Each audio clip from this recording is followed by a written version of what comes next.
Our next speaker is a cybersecurity visionary and fearless leader, and is passionate about making the world's digital journey safer. He is a co-inventor of 5 U.S. patents for cybersecurity technology in Qualis offerings. He has played a pivotal role in shaping the Qualis trajectory and was instrumental in driving the company's vision of revolutionizing enterprise security by enhancing efficiency and introducing groundbreaking capabilities like patch management and cybersecurity asset management.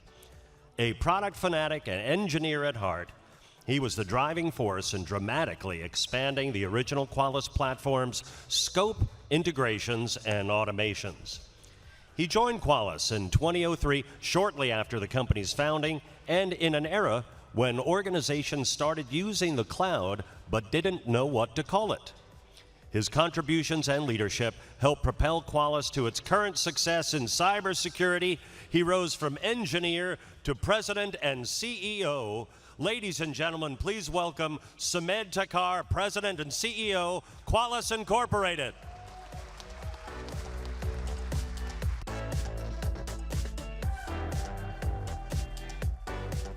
All right. Thank you, everybody, for coming.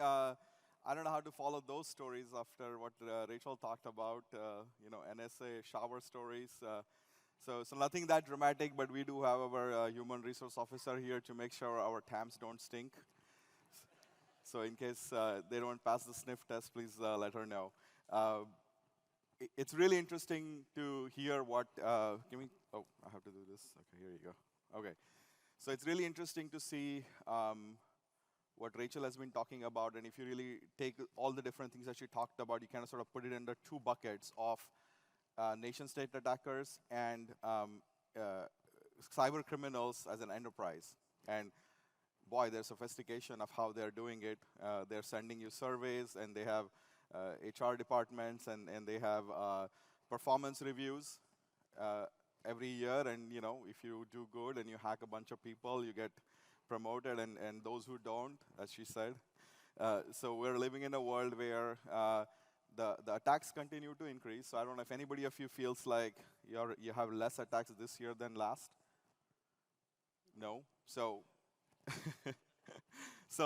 and the question is why? We're continuing to do a lot. We're continuing to do more, spend more.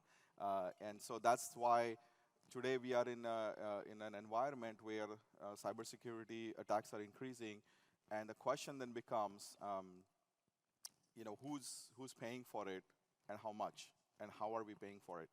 And that's the part that I want to address today, is why cybersecurity is at a crossroad, because we cannot continue to do the same things the way we have been doing them, because it's going to give us the exact same result, which is just leading to a guaranteed increase in the amount of risk that we're taking, the amount of threats that we are facing. And so in this equation, and it was interesting to see, it's almost in a place where if you have a ransomware attacker, as Rachel talked about, it's a better situation because they are motivated to get paid. And so we've seen this many times where they are really good with customer service. They will work with you. They will understand your cyber insurance. They will tell you. They actually have people on staff that will actually calm you down. So they will bring somebody who will say, stay calm, we'll help you through this. They will look at your cyber insurance and really walk you through. Now, if you have somebody who's motivated to get paid, there is at least some sort of a business equation where there's a certain amount of money at which they'll get paid, and you paid that. And it used to be at least like that till she talked about this ongoing ransomware as a service and a monthly extortion fee that you have to pay. But at least there is some finite amount. Now the question becomes, when you're looking at nation-state attackers who are not necessarily coming in because they want to get paid, they are coming in because they want to destroy or steal IP or whatever other things that they want to do. And the question then becomes is, every private bank, every private utility, every non-government organization today is a critical infrastructure for the company. Any private bank getting hacked today is going to be a major disaster. We saw this with Silicon Valley Bank. It was not a cybersecurity issue, but the cascading impact of that in the economy for a private bank is still pretty dramatic. And so like we have in our traditional defense way we think of things is that you pay a certain tax and the government is making sure that our borders are protected and our borders are secure. And so there's a certain amount of money that goes through tax. Now, as a private enterprise and you're critical to the country, in cyber, you have to do that by spending your own money. So this is, in the traditional way that we do things, fortunately, we don't have to have a missile defense system in everybody's parking lot to protect ourselves from actual physical warfare. But in cyber, that's different, right? Because you have the ones who have to pay for it. And so that's really kind of where we come to today. We see this big divide, and the question today becomes is why are we seeing this big divide and between who? And the big divide today is between the security teams and the business. And I'm sure all of you will agree that in security, we all feel like we are highly overworked and yet severely under budget, and we don't get enough budget, and we're working hard, and the attacks keep coming. But at the same time, the CFOs are scrutinizing budgets in cybersecurity. So clearly, the business feels like, wow, I'm spending so much on cybersecurity, and what are these guys doing? And so you have this one side which is feeling like, wow, I'm working so hard, I'm getting so much done, and the business is questioning the spend. What, do we really need to spend this? Can we do more with the same amount of money that we have? What is the return that I'm getting? And we're not able to talk that language, not able to explain that, and this is the big divide that we're facing right now. And so I don't know, anybody of you who is getting a lot more budget than last year for cybersecurity? Yeah, if anybody raise their hand, please see Dino. He will be happy to take your money. And the issue really you're kind of breaking down is three things, right? And it is a deepening divide. It's not like it's getting better. And that's primarily because we all have way too many tools. An average enterprise today has 70+ tools. And so when you kind of talk about, hey, what's my risk? You have 70 different tools that are giving you different things that you need to do to mitigate your risk. And the language that you're speaking to the different stakeholders is also not going well. I don't know anybody who is like, oh, I'm so happy with what the security team told me. Not the board, not the IT team, because by the way, you think you're giving top 10 findings for every tool, and the IT team is saying, okay, times 70, you're giving me 700 top 10 things to fix. And that's, as Rachel said, I didn't say that, that's untenable. I'm just going to take a moment for that.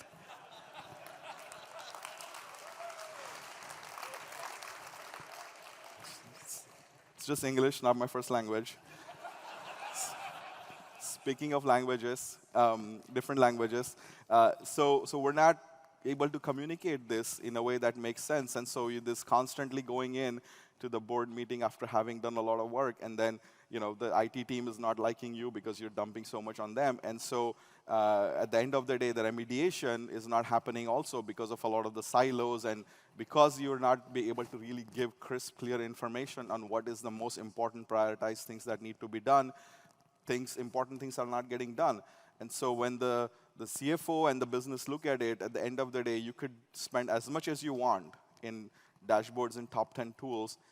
If things are not actually getting fixed, your security program outcome has zero value after spending all of that money, right? I mean, today's paradigm, it's a lot about security team is like, okay, I did my job, I gave that top 10, I gave my dashboard, but the end of the day, and we talked a little bit about this, is who is the one going in front of the SEC or the regulators when there is a breach? Is the security team, is the CISO. It's, in the last 1 year, a lot of you will be able to tell me the names of the CISOs who have gotten in trouble with the regulators and the Department of Justice, et cetera, because of the breaches that have happened. But not one of you will be able to tell me the name of the CIO whose team was the one who did not actually patch or tell you about that asset, which got you in trouble. Anybody, all of you agree? Right? And that's today, because if remediation is not getting done, it doesn't matter how good a job the security team has been doing, the business does not see that you're actually doing a good job or bringing value to the organization. At the end of the day, we have to bring value to the organization. And so cybersecurity teams are here. They really feel like I'm working hard. And how many of you were here yesterday for the Indiana Jones thing? So I hope you had a good time. How many of you felt like this, the hero in cybersecurity, Indiana Jones, protecting the crown jewel? All right, nobody felt like that. So now I'm going to show you another image, and I'm sure everybody will raise your hand, because I'm sure a lot of you feel like this after you get the Qualys scan report. I'm being overrun by a number of findings and issues. And Dino did a good job actually surviving that, though we did have a stunt double there, which you don't in cybersecurity. It's always the security person who's going out there and working on things. And the problem is because today everything is becoming important and critical. And so the issue is that if everything is critical, then the IT team's really not taking you seriously. It's not, if it's you tell me 700 things need to be fixed all the time, I have a day job to do, and so that's why I'm not able to do anything. So what's the point, right? And they have a good reason to say that. And so one of the things that I was wondering about this couple days is, Qualys, as you know, we do a tremendous amount of assessment across global customers, huge data collection. And I wanted to sort of look into the data to really see today's ways, the way people are doing prioritization, et cetera, how effective that is. And so over the last 12 months, Qualys platforms globally have detected 2.6 billion vulnerability detections. How many of those do you think are ranked high or critical? I'm not talking about even medium, high or critical by CVSS scores. Anybody wants to take a guess? What percentage of that is high or critical? 20, 30, 60? Okay. It's 81% of those detections, which makes sense when you think of just the number of vulnerabilities in NVD. 52% of them are already marked as high or critical. And if you take out all the other ones, the ones on your, I was gonna make a joke about that, the vulnerabilities that are not really getting detected on your refrigerator, apparently.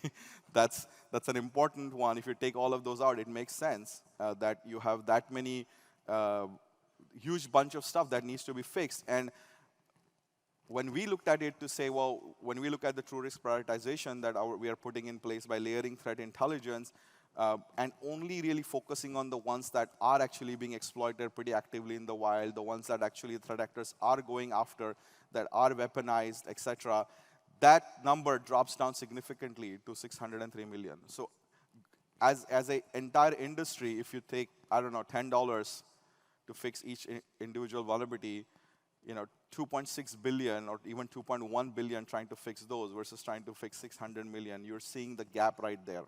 Now, the worst part about that is that there are many vulnerabilities that, based on our threat intelligence, that we see that actually not being ranked as high or critical by CVSS, and that's 87 million. So in the sum of it, you are doing a lot of work that is getting us nowhere in a meaningful way. And that's where the big divide is, because you're feeling like, oh my God, we're working so much, we're fixing so many things. But by the way, you're missing out a bunch of things that should be fixed while you're spending a lot of time fixing things that are not necessarily important to be fixed right now. Again, they are important to be fixed, but not in the context of the current threats and cybersecurity issues that we are facing. And so this is really the challenge that everybody's facing, is not being able to answer the question, is what is my real risk? What is my true risk? Because I have so many findings, but I'm not really able to articulate that risk. I'm not able to speak the language that the business understands, which is how much risk do I have, and what is my acceptable risk, and how much am I willing to pay to bring that risk down. As Rachel talked about, we don't need to be going out and fixing everything, but we need to fix everything that is exploitable, that is something that is being exploited, and it is completely unacceptable from any measure if you are getting if you're getting compromised based on vulnerabilities that have patches for 4 years, let alone being hacked by the same vulnerability 5 times. That's totally crazy. I don't think they're our customer, but we'll call them. So the question is, how do you get to a place where we are able to communicate, where we're able to actually talk the language of business, we're actually able to make a meaningful impact to the cybersecurity posture and the risk posture of the company, and not just about doing more scans and finding more things and putting more firewalls and things like that in place. And so I broadly take that into sort of the first thing you need to be able to do is be able to calculate some sort of a cyber risk. And by that, I mean really be able to calculate, not taking all kinds of different inputs and trying to jack that into Splunk to get dashboards that you cannot explain after you've finished that work, okay? So a lot of people nodded their heads, so you guys know what you're, and I don't even talk about the amount of money you have to spend to get to that point. But the ability to not take siloed views of your risk. Your risk comes from your SaaS environments, your PaaS environments, your on-prem environments. But at the end of the day, not every risk is the same. And so how do you work on calculating this particular risk so that you can meaningfully explain this to your business? And now, to be able to do that, the first step, I would say step number 0 in that is knowing your assets. And I take a pause there. How many of you feel like you have an absolutely amazing CMDB? Okay, nobody. How many of you, the definition of your IT team of a CMDB is an Excel sheet that they email you? So there you go. So even to start a security program, what we routinely see with our cybersecurity asset management is, and we are being generous here, over 30% of the assets are completely unknown to the security team, well, to the IT team as well, but to the security team. And so even to be able to start to calculate your cyber risk, you need to even know what assets you have in your environment. And I'll talk a little bit at the end about with the SEC requirement of 4-day disclosure whenever you have a material impact. For that, if you don't even know you have that asset, and then you find out that asset got breached, it's going to take you well over 4 days to even figure out who owns this asset and if it is even part of an important application, if you haven't done that work beforehand. So step number 0, be able to at least have a very good handle of your asset, and which means you cannot rely on a spreadsheet that IT emails you once in a while. And we've all seen this movie. They will trash you all month long, and then the last day of the month, they will come and say, hey, can I have that Qualys scan report because it has a bunch of assets that I don't know about, right? So we're feeding their inventory, and yet there's a lot of pushback coming from them. So that is first important thing. The second is to be able to add that threat intelligence. The threat context is very important, right? If you have limited, which all of us do, if you have limited amount of budget, limited amount of resources to focus on the most important things, the threat intelligence of what is actually getting exploited, what are the attackers targeting, if you're a certain sector, certain type of a business, what are the things that are actually attacking you, adding that is very important. And as you saw, that 2.1 billion high critical goes down to 600 million because you are adding the threat intelligence. Now, when you are able to layer in your business intelligence and the business context, that actually reduces even further. Because not every highly exploitable vulnerability that you have needs to be patched immediately if it is not on your most critical applications. Maybe it's in your dev environment, maybe it's in your QA environment, maybe it's in an application that is not so important. Then you are actually able to reduce it and really focus it down to the things that are the most important things for your business that need to be fixed. The second part, which is nobody talks about that a lot, is the ability to actually articulate the risk and the issue to the different stakeholders in a way that does not piss them off or confuse them. And we've seen this movie where 6 years ago, 5 years ago, I remember all the CISOs really wanted a seat at the board so that they could, it's an important topic. They wanted to be able to talk. And over the last few years, we have seen that a lot of them got to go and talk to the board. And now they don't want to go to the board. Because they go in, the board does not understand at all what they said. No idea We spent $5 million and implemented two-factor or multi-factor authentication system is what goes into the board. And then the board member is like, okay, great, so how much safer are we? Can't say, no idea, because we're not communicating in the language that makes sense to them. Is what was the risk, why we implemented this, and how has that risk come down after spending that kind of money? So it was very interesting. Nathan is here, and Nathan from Elevance, somewhere here. Last year at the product advisory board meeting, he said something really profound that stuck with me. Was we always talk about the time to detect and the time to remediate. And he talked about how time to detect with Qualys agents was 4 hours. Every 4 hours at the max, they know all the vulnerabilities, what is being exploited, what's exploitable, etc. But then he talked about something that we all know, but we never think about is the time to communicate. He said, I find the issue in 4 hours. Takes me 2 weeks to find out who the owner is and to essentially threaten them to accept that this is their system that they need to patch. Even after you show that, they are not really saying that this is a system that they own. So it's taking 2+ weeks to even get people to agree that this is their system, they need to do something about it. And then the remediation clock starts after that with all the siloed tools, etc. And so this time to communicate has to be significantly reduced because you cannot be spending 2 weeks because the attackers are out there and they are a business, so they are using all different ways to go and attack them. The most easiest ways that they can get into your environment, and if you are taking over 2 weeks just to get people to agree. So this ability to be able to talk to the different stakeholders, to be able to explain to the business, to the CFO organization, the spend, the budget, what is the risk factor, how we're bringing that down, what is the impact to the business, and how to quantify that, right? So typical board stats have been how many CVEs did we detect? Was the CISO organization is doing a great job because we detected so many CVEs. Still no idea what that means. How many CVEs detected? Is that good, bad? They have no idea. Then that got substituted with stats of how many CVEs were fixed. Still does not make any sense from a risk perspective. So does that mean we are completely safe because we fixed 8 million CVEs? No idea. We cannot really explain that. And so today, there is definitely a need to be able to not only measure that risk, but to be able to communicate to different stakeholders in a way, and honestly to the IT team as well. They are going to be a lot more amenable to actually focusing and fixing on the important stuff if you're not giving them a list of 700 top 10.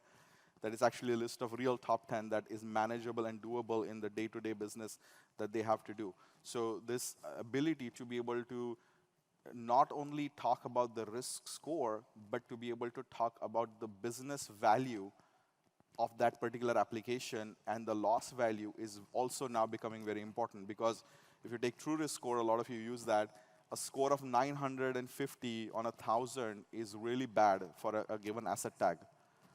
However, if we're able to quantify the business value of that particular application, and if it's a annual new application annually making you $5 million, that 950 on a $5 million application is very different risk profile than a 780 on a $500 million application. And very few of us are articulating that or even able to think or project that in a way that you can talk about it to everybody in that sense. Now, the last part that I said that we could do all of that, but if the risks are actually not remediated, it has no meaningful value to everything that the cybersecurity team has done and the amount of money that they have spent. And so then the question becomes, and I hear this a lot, and we talked about this earlier today too, that the typical thing that I get is the security team says, I don't understand why Qualys is doing asset inventory and patch management. That's IT job. That's not my job. And my question always back is, when there is a breach, do you think that IT guy is coming running from the back saying, hey, I'm sorry, I was the one who did not tell you the system existed, or I was the one who did not patch? Has that ever happened to you, where IT stood up and took a responsibility? No, okay? So these silos have to be broken up, right? You need to be able to find ways to remediate these risks pretty quickly and partner with your IT teams. And to the point that she talked about earlier, I mean, we continue to see just horrible vulnerabilities that are on CISA's top 10, all of the metrics pointing to these are bad vulnerabilities still continue to be discovered and found on multiple different assets. And so the ability to remediate those in a very quick, fast way, and that makes sense if you're spending so much time on fixing other things that are not necessarily important or exploitable, then we're missing the ones that actually truly are important. And so the biggest issue from remediation perspective is the balancing the operational risk with the security risk. And so sometimes you're going to have people who are like, there's no way I'm going to patch this. And we talk about people still using CentOS 5 and all kinds of different things because they're like, no, this is very important application. Hey, but by the way, when that thing gets hacked, you are more than happy to use your EDR tool to start shooting any process that is live and deleting a file on a running server because now you're worried, but you say, hey, can you patch that beforehand so nobody gets to the machine? Oh, that's not my job. That's IT team's job. So today, if you think of it as a business and if you think of it as how you're impacting the business, the articulation of the remediation side of what is the operational risk and how do we find ways to balance operational risk with security risk are very important. Right? Updating your Chrome browser on all of your laptops within 4 hours of the patch coming out, the operational risk is extremely low, but your security risk is extremely high. You have a much higher chance of somebody clicking a link that opens in a compromised, opens in a vulnerable browser than an application, web application in today's world stops working because you updated your Chrome. Yet, people want to spend days and hours, saying they need to test the patch. And by the way, after 2 weeks, I can bet you they really haven't tested the patch. But it is at least you feel like you have a soak time, right? So just by the fact that nothing broke means it must be working. And so we have to break those silos, and we have to really find ways where the security team is empowered and is really able to help this remediation aspect of it. Because without that, all the effort, all the spend that we have done is of no value if you're not able to effect remediation. And so what that means is that it's not a challenge of tools, it's not a challenge of processes, it is a challenge of security teams and next generation security experts thinking very differently about cybersecurity than traditional way of my job is to do a scan and dump it on somebody else's head. So all of people in our industry need to become not just cybersecurity experts, but cyber risk experts. You need to be able to measure the risk. You need to be able to articulate that risk. You need to be able to then help in the remediation of that risk also. And that is what is going to make you as a next-gen security expert that is empowered and that is actually empowering the organization to be much more effective with your risk management strategy. And so a lot of times people think, I'm just going to give my CVE list, and then somebody else 3 levels up there is the one who's going to talk the business language. And I think that is not going to work moving forward anymore. Every single person in cybersecurity, every vuln management person needs to be thinking of risk and really focusing on what is causing risk, and then really focusing on how that risk is communicated. So you need to be focusing on how do I narrow this down. You need to know which of your applications are critical. How do you communicate this risk up and to the IT team so things actually get fixed, and actually be a partner in helping fix that risk. Not just say like it's somebody else's problem that they need to do. And it was really interesting. We had about 1,000 people registered, and I think a whole bunch here.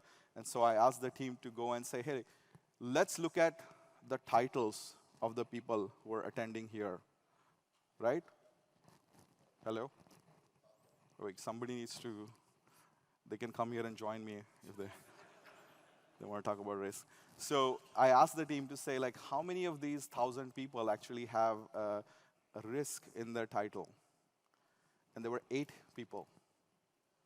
So while every single one of you are focusing on helping reduce the risk for the organization, none of you in your title is that of risk management, risk engineer, risk anything.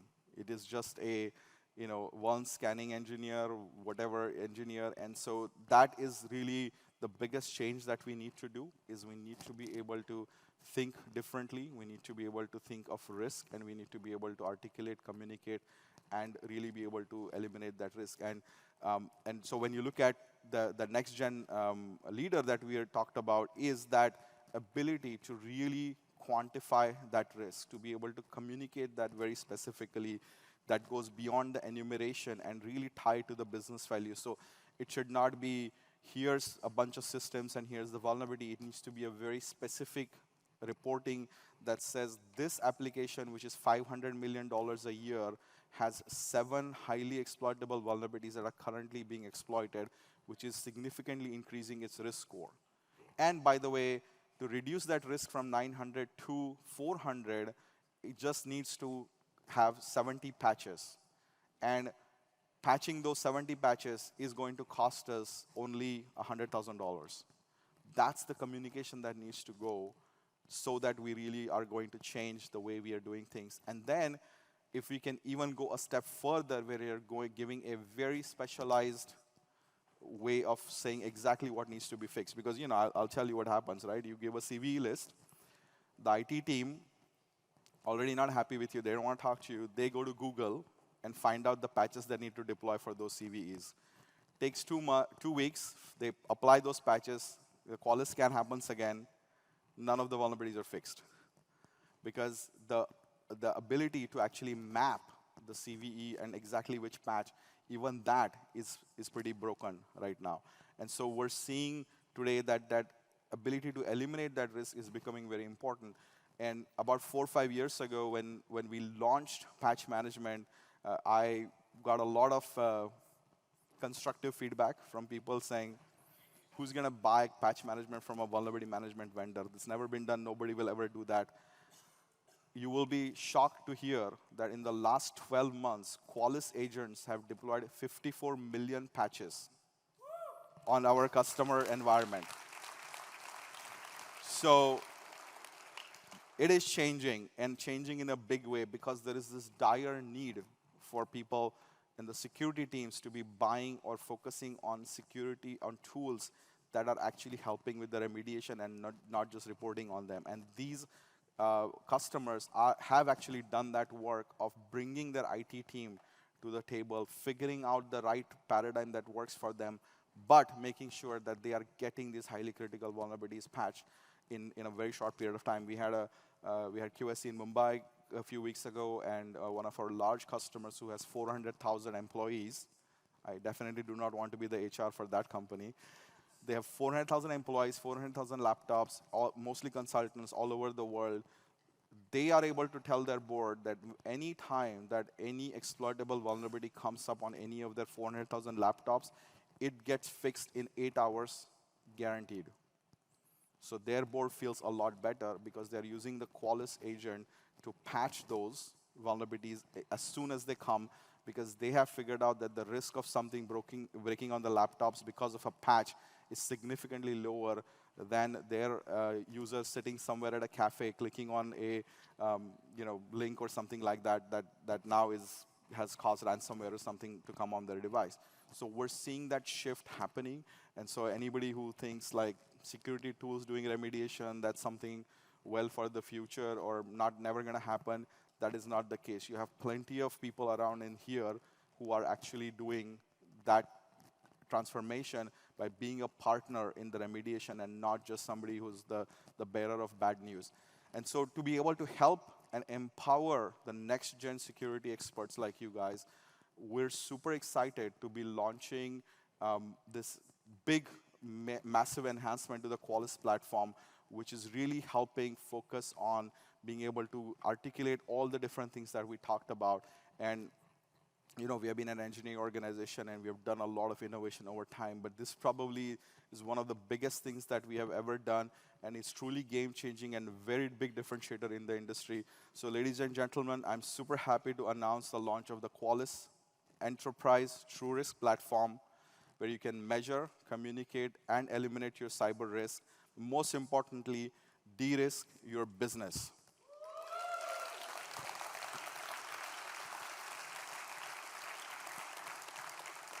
we are going to empower all of you with the platform to be able to speak the language that makes sense to the business and be a real partner in reducing the risk to your business and really be the platform and the tool that's going to help you. And we're not going to do this alone. So, as much as I would like every single thing to be bought from Qualys, we understand that that's not the case. So the team will talk a little bit in depth. And the question is, I was trying to think of, I'm an engineer, unfortunately, at heart. So I wanted to put everything we're doing on this one slide and try to put everything. And Pinkesh and team was like, the marketing team has been super excited about this. They're like, Sumedh, you just stick to what you know better, which is just talk, okay?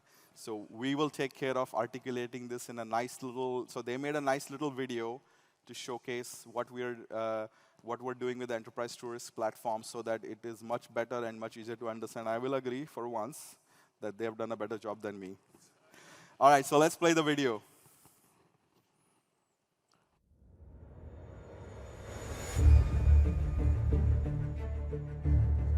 In today's world, cyber risk is business risk. And like any other business risk, you need to be able to rationalize and quantify your cybersecurity decisions, spending, and budget. But to stick this landing, simply knowing your cyber risk isn't enough. You now need a seamless way to reduce that risk. Unless you're doing that, it's just cyber risk tourism.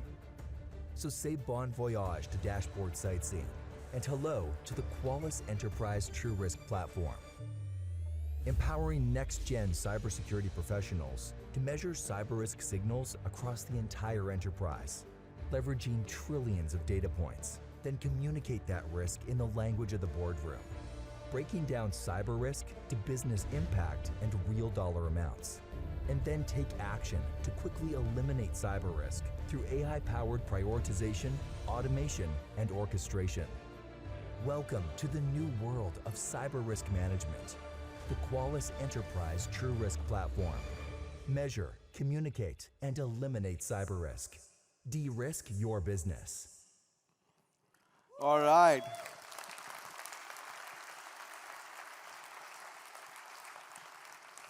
So don't be that guy on the floaty with cyber risk tourism, right? You want to go to be on that floaty after you've fixed all the things, not after you just send the list of things to fix for the other folks. So I definitely think that video did a better job than I would, but I can't help myself. So I'm still going to talk a couple of things about the three key aspects of what we're doing is the measuring the risk, which means a lot of you are using TruRisk today already with Qualys and the Qualys modules and primarily with VMDR. So this conference we're announcing the ability for other Qualys modules like Cybersecurity Asset Management, like Total Cloud, to now actually already influence the TruRisk score. What does that mean beyond the vulnerability? If one of your assets has technology debt, you have end-of-life software, that asset is going to have a higher risk than another asset that does not have technology debt because you know that asset or that software getting a vulnerability later is going to lead to your vendor not giving you a patch because the software is end of life, end of date. So we're adding Total Cloud. What does that mean if you're a business application, which, I know there's a lot of talk about cloud and cloud security, which is ironically looked at in a silo. But for most of us, your APIs and your UI is running in the cloud, and then the back end is some AIX machine under someone's desk that nobody wants to touch because who knows how long it's been there, but it is a critical function. So how do you look at the entire cybersecurity risk posture, not just by looking at what's in the cloud, but your vulnerabilities, your cloud misconfiguration, your S3 buckets, the laptop being used by your admin to access that cloud account? How does all of that risk roll up into a single risk score, not just from Qualys, and today Shailesh is going to give a demo and talk about this, but expanding this with the ability for Qualys to be able to take risk inputs from multiple different partners, whether it's Microsoft Defender, whether it's Sneak, whether it's Wiz, whether it's some of the other tools. We are going to be consolidating all the risk findings from multiple different tools so we can move away from 70 tools giving 70 top 10s and really try to consolidate all of that in being able to measure this particular risk. The second thing we're going to do, and Shailesh will give a really comprehensive demo about this, is the ability to quantify business impact, which means now you will be able to go into Qualys and for your asset tags, you actually can provide the business intrinsic business value of that asset tag, provide the loss value. And so when now the reports come out and the widgets come out, they're not just going to say, banking application or check deposit application has a score of 979. It will say check deposit application with an annual revenue of $500 million has a risk of 979. And so that is a much better way you can communicate to your IT teams rather than, again, just throwing a list of CVs at them. And this is a complete game changer in the way that you're going to be able to communicate this, not just to the IT teams, as well as to the board. And so the board deck now just needs to be more about, here's the 5 business units with the most revenue, and what is the risk score for each one of them. You don't have to worry how many CVs we have. You don't have to worry how many patches we did. We're telling you this is the score, and this is our goal for next quarter to get this down. And now this is going to be something that needs you to buy $250,000 of patch management, which the CFO will approve now, right? Which is true because, Jumi, our CFO, is here, and so, she has those interesting conversations with Jonathan when he goes to ask for money. So quantification of that definitely helps, I can tell you that for sure.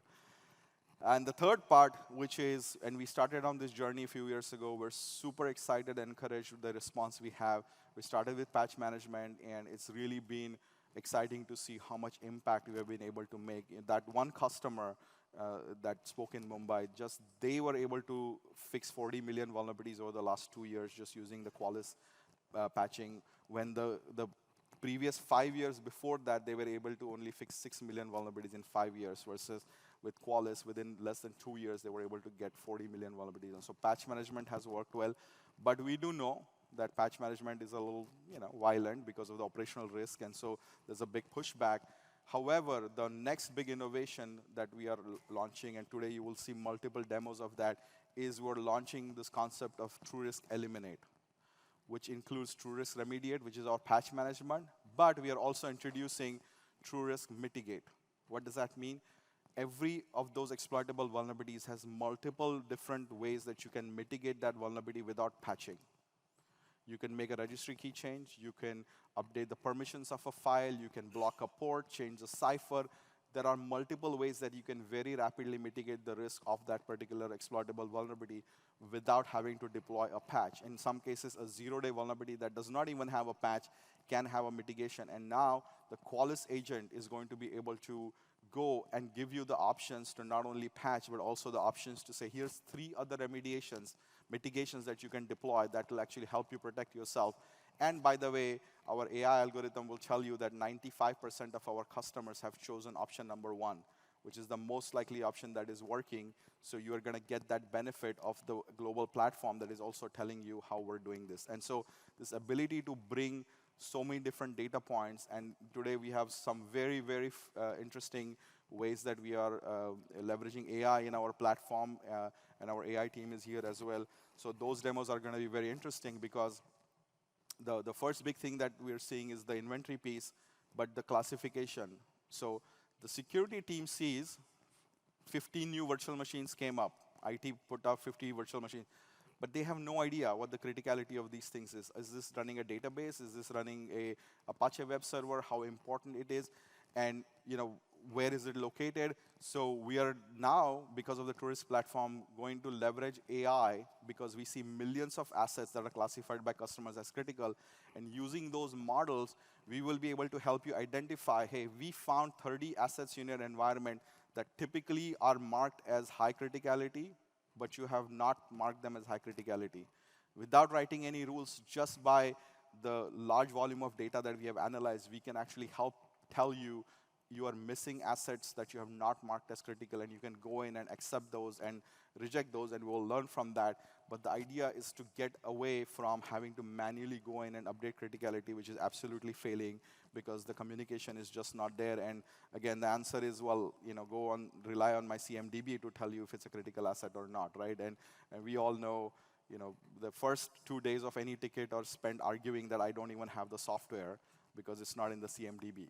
And so the ability for us to leverage AI. The second part is going to be, Rachel talked about attackers are using AI. Makes sense because they have a business to run, And like every business, they have a bottom line. And so if they can leverage AI to not have to go and manually hack 1,000 machines, try to hack 1,000 machines, if they can use AI to say which of these big block of machines I have are the most likely will get compromised, they are going to go after that first. And we need to bring this technology to you so we can leverage AI, look at all the findings, data points, what's installed, where is the location of this machine, to also figure out that these machines are the most likely going to be attacked by attackers based on the profile and based on the learnings that we have from those 2.6 billion detections that we have done.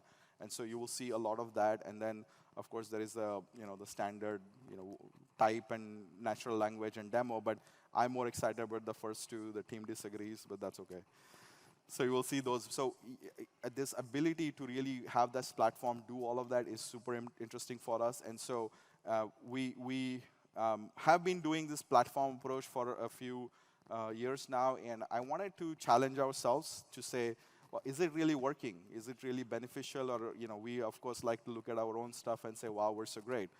But what are the customers saying? And can we quantify that? And so we asked IDC if they could help us do this independently. And so we gave IDC a bunch of customers. We don't know who they talked to. We don't know what questions they asked. They talked to a bunch of customers across the globe.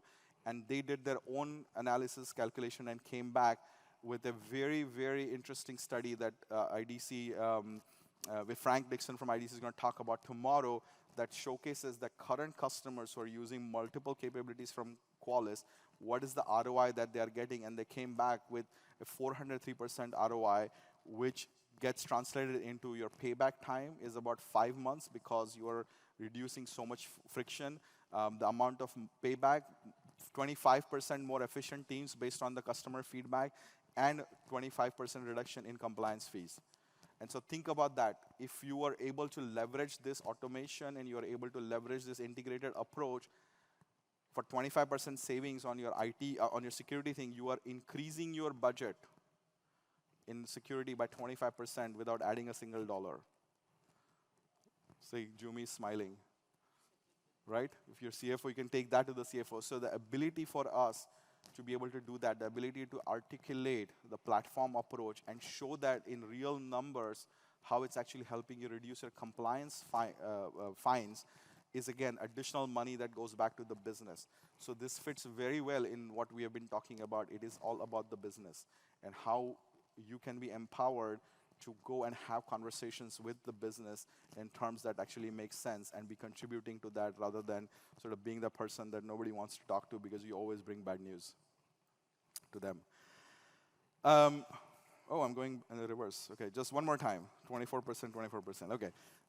So we talked about cyber resilience. And so this is why I said we are at a crossroads today. So we can continue the same stuff, the untenable stuff, keep scanning and not fixing anything.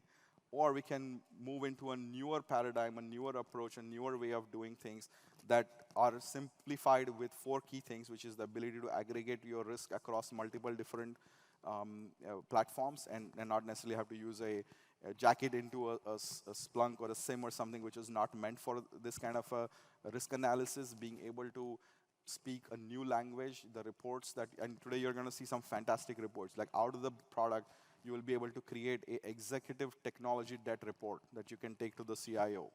And so every time the CIO is pushing back, you can say, I am here asking for more money because you haven't updated your systems. And here's a very nice report that shows that.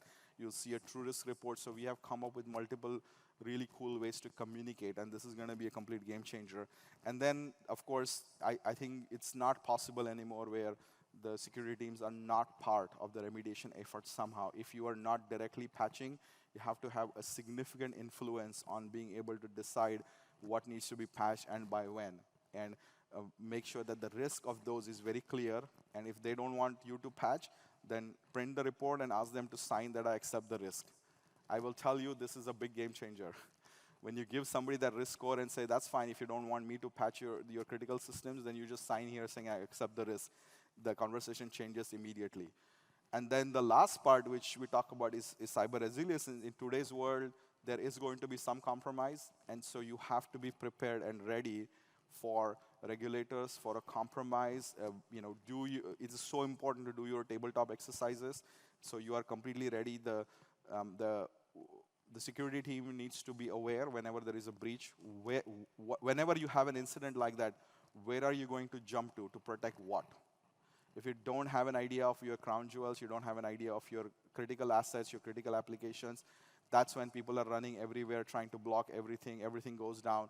If you haven't, and the same with the SEC, I talked about if you have to report in 4 days, the materiality conversation has to have already happened and documented. As I showed, if you can show that this particular tag is worth $500 million business, the moment you see a compromise that happened on that asset, you can immediately look that up in Qualys TrueRisk platform to say, oh, this is part of this particular application. I already know the materiality right now. Versus what you see today with EDRs is machine CX25-71 has an alert and takes like 5 days to track down who the machine belongs to, who owns it, it is part of what. And so that is not going to work. And so for us, we really need to be able to focus on building a cyber resilient enterprise where we are communicating risk and we are eliminating risk.